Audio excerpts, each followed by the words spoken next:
নমস্কার বন্ধুরা, আজকে আপনাদের সামনে যে কয়েনটি দেখাতে চলেছি এটি হলো 1974 সালের food for all and planned family থিমের একটি বিশেষ 10 পয়সার কয়েন। এই কয়েনটি ভারত সরকারের একটি গুরুত্বপূর্ণ সামাজিক বার্তা বহন করত। সেই সময় দেশে খাদ্য সংকট ও জনসংখ্যা বৃদ্ধির সমস্যা নিয়ে সচেতনতা বাড়ানোর জন্য এই ধরনের কয়েন জারি করা হয়েছিল।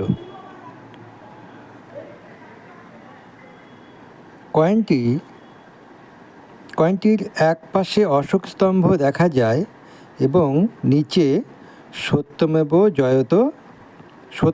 জয়তে লেখা রয়েছে। অন্য পাশে ফুড ফর অল এবং প্ল্যান্ড ফ্যামিলি লেখাসহ একটি সুন্দর ডিজাইন দেখা যায়, যা সাধারণ মানুষের মধ্যে ছোট পরিবার ও সবার জন্য খাদ্যের বার্তা পৌঁছে দিত। এই কয়েনটি যেটি দেখা যাচ্ছে সেটি হলো একটি বম্বে মিন্টের কয়েন। এটির দাম বর্তমান বাজারে 50 টাকা মতো, কিন্তু যদি এটি হায়দ্রাবাদ মিন্টের হয় তাহলে এই কয়েনটির মূল্য প্রায় 2000 টাকার কাছাকাছি চলে যায়। এই কয়েনটি অ্যালুমিনিয়াম দিয়ে তৈরি হয়, খুব হালকা হয়।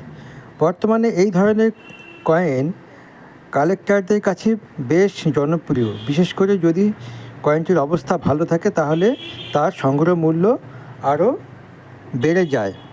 বন্ধুরা, অনেকেই এই কয়েনটিকে সাধারণ কয়েন ভেবে গুরুত্ব দেন না, কিন্তু ইতিহাসের দিক থেকে এই কয়েনটির বিশেষ মূল্য রয়েছে, কারণ এটি শুধু একটি মুদ্রা নয়, সেই সময়কার ভারতের সামাজিক ও অর্থনৈতিক চিন্তার প্রতীক।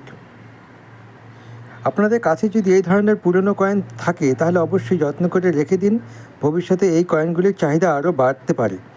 ভিডিওটি যদি ভালো লাগে তাহলে লাইক, শেয়ার এবং চ্যানেলটি সাবস্ক্রাইব করতে ভুলবেন না। ধন্যবাদ। আশা করি ভিডিওটি আপনাদের ভালো লেগেছে। পরবর্তী ভিডিওর জন্য আমন্ত্রণ রইল।